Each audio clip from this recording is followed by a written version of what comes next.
Pour réagir à l'injustice permanente du monde des adultes.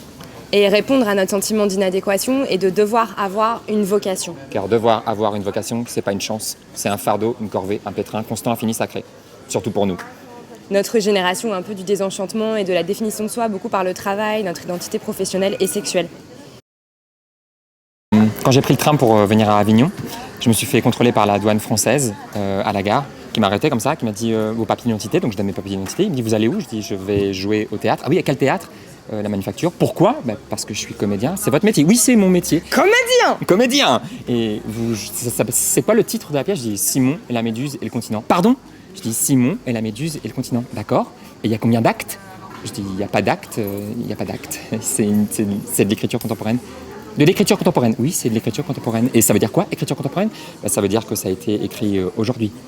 D'accord. Parce que moi, à l'école, j'ai appris qu'il y avait des actes et des scènes au théâtre. Oui, mais là, il n'y en a pas, c'est de l'écriture contemporaine. Eh bien, bonne chance, comme on dit. C'est l'histoire d'un enfant à l'âge élastique qui raconte son inadéquation avec le monde des adultes. Et il a une méduse dans le ventre, c'est-à-dire une métaphore de son angoisse, et un ami imaginaire qui est où ça? Dans l'air. Transparent. Transparent.